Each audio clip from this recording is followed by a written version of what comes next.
Bersama keluargaku melayani Tuhan, bersatu selamanya mengasihi Engkau.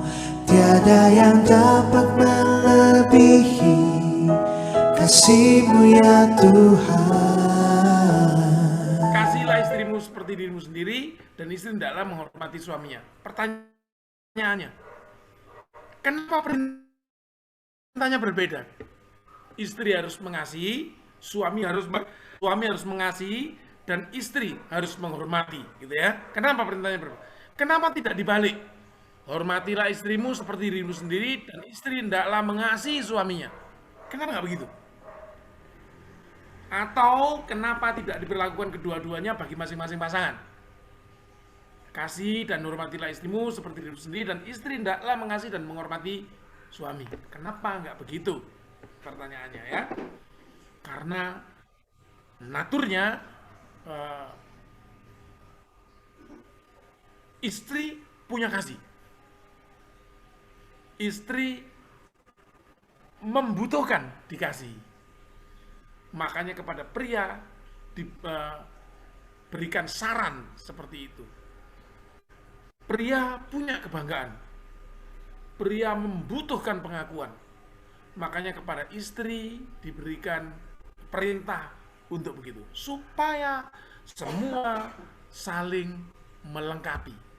Supaya semua saling mengisi kebutuhan masing-masing.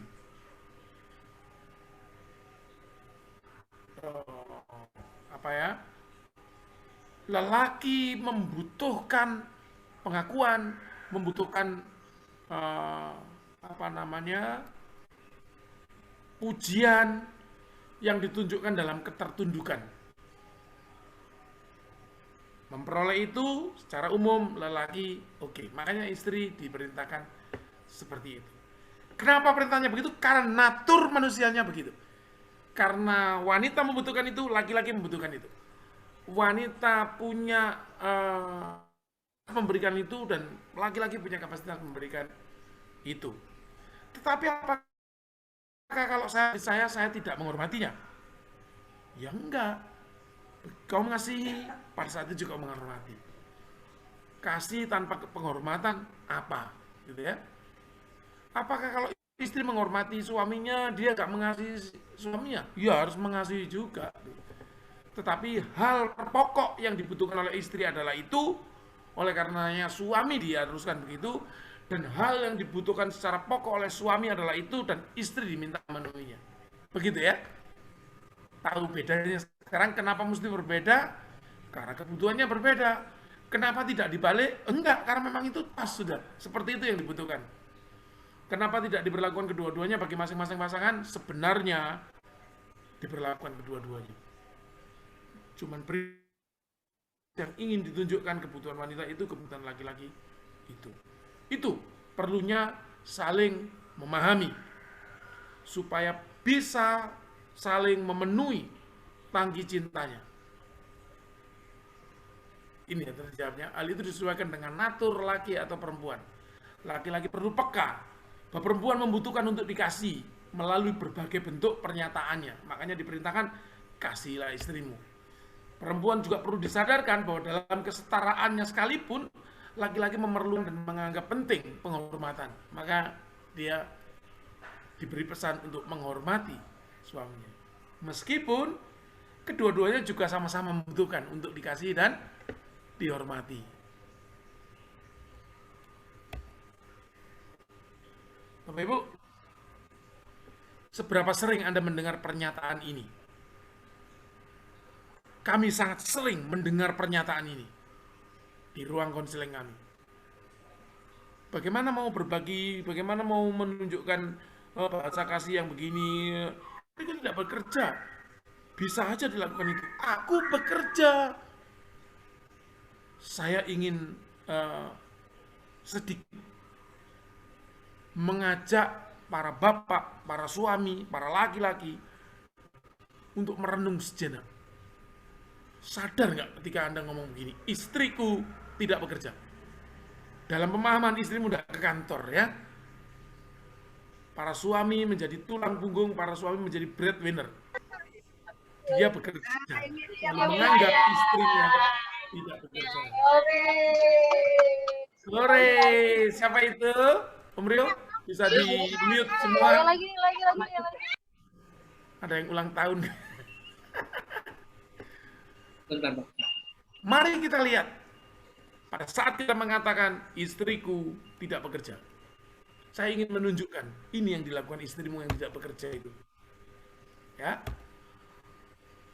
Pagi, jauh pagi sebelum waktunya kita dan anak-anak bangun. Si istri yang tidak bekerja itu bangun duluan. Dia masak, menyiapkan sarapan, menyiapkan baju yang akan kita pakai ke kantor, menyiapkan seragam anak-anak, bahkan mungkin juga menyiapkan buku-bukunya kalau nggak disiapkan semalam sebelumnya. Lalu dia mencuci pakaian-pakaian kotor. Kita di mana? Kita masih tidur. Kemudian dia merapikan, mensetrika baju dan sebagainya. Tiba saatnya dia memberangkatkan anak-anak. Setelah selesai sarapan, setelah selesai dimandiin, setelah selesai disisirin dan sebagainya, dipastikan semuanya lengkap, dia memberangkatkan anak-anak ke sekolah. Mungkin anak-anak ikut jemputan, atau mungkin sekolahnya dekat kayak AB gitu, tinggal dilepas, dipaker, pergi dia. Lalu tiba saatnya lagi setelah Anda selesai sarapan, sepatunya udah digosokin dan sebagainya, dia melepas Anda pergi ke kantor. Kalau masih punya bayi, kegiatannya berlanjut, ngerawat bayi yang tidak segera pergi kemana gitu ya. Lalu dia menyapu rumah, dia belanja memenuhi kebutuhan sehari-hari,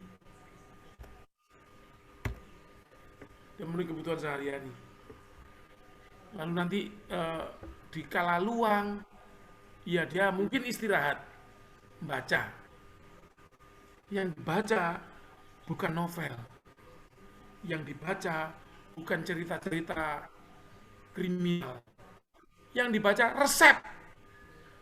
Bagaimana aku bisa memasak dengan lebih baik, supaya anak-anak dan suamiku lebih bisa memperoleh pelayanan yang lebih baik. Di waktu seenggaknya dia bermain-main dengan anak. Pada intinya bukan mencari kesenangan, tapi melayani mereka. Sampai kemudian kita pulang dari kantor, duduk, nonton TV, minum kopi, ma pijetin ma. Capek aku seharian kerja. Dipijetin dia. Lalu kita pergi tidur. Dia di mana? Dia beresin rumah dulu. Sebelum beres dia tidak akan pergi tidur. Bapak-bapak, itulah yang dilakukan oleh istrimu yang tidak bekerja itu. Jadi benarkah dia tidak bekerja? Jadi mulai sekarang kalau kita sadar bahwa ternyata ini yang terjadi, jangan pernah lagi punya pikiran bahwa istriku tidak bekerja. Sinta menunggu-nunggu loh. Aku istri yang bekerja diomongin apa ya? Oh, kok diomongin istri yang bekerja, good gitu ya.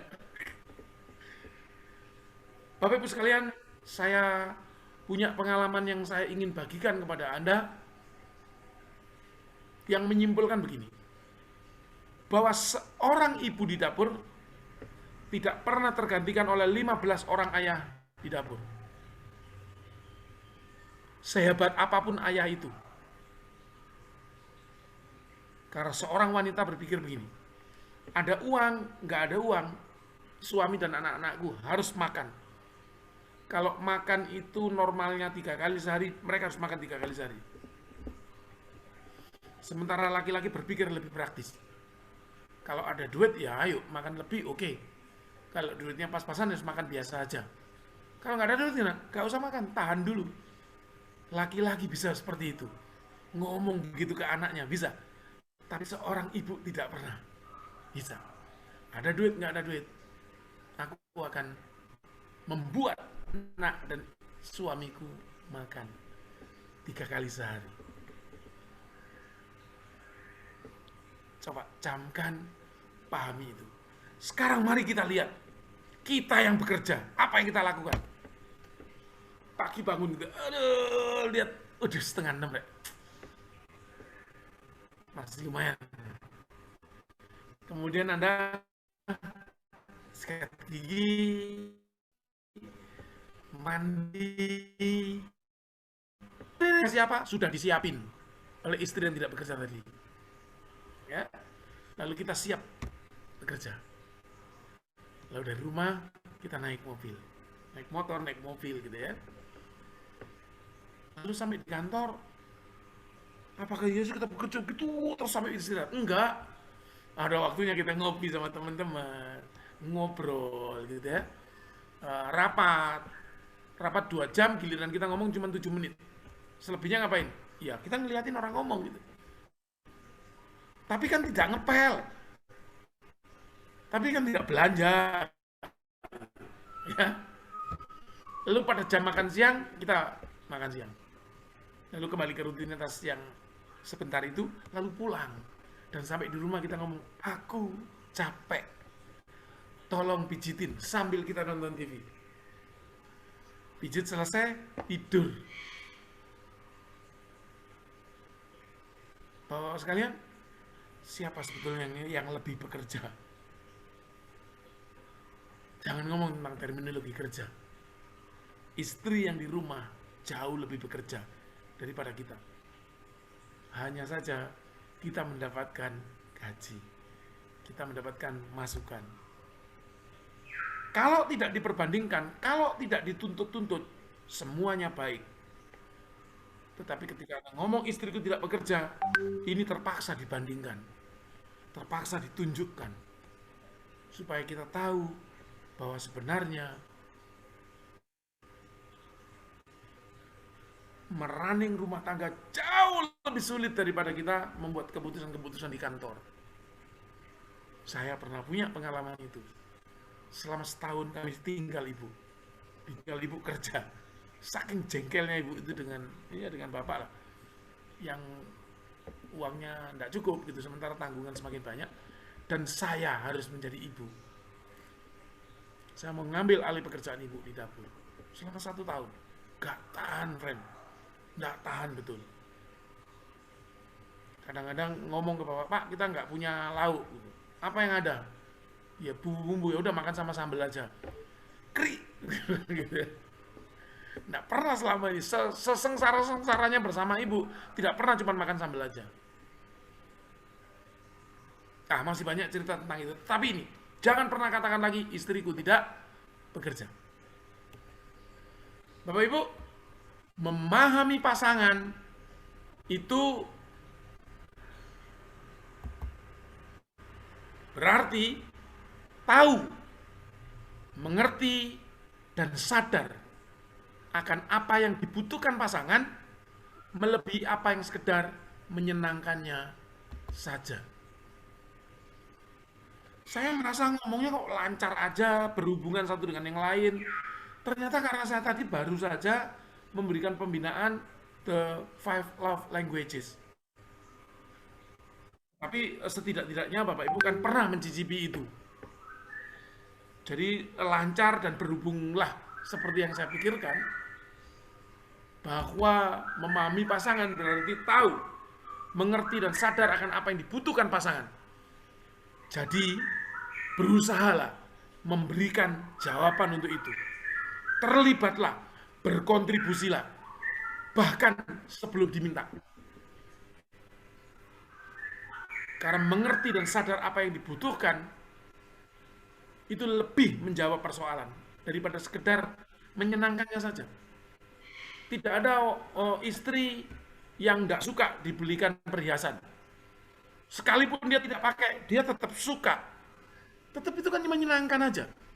Persoalannya terbahas. Persoalan terselesaikan nggak? Bahwa ada persoalan dengan anak-anak belajar. Bahwa ayah sebetulnya lebih mampu menuntun anak-anak belajar. Anak-anak tidak memberikan kepercayaan kepada mamanya. Karena apa yang dikatakan mamanya dianggap angin lalu aja karena mamanya terlalu banyak bicara misalnya. Dalam hal itu, bapak-bapak harus berfungsi. menjadi pengarah bagi anak-anak, menjadi mentor bagi anak-anak, mengatasi apa yang tidak diakui oleh anak-anak dari ibunya. Bukan berarti ibunya nggak bisa loh, tetapi ibu-ibu yang berkenan memperbaiki diri dan ayah-ayah membantu, itu akan kembali fungsinya. Jadi apa yang kita harapkan dengan knowing each other adalah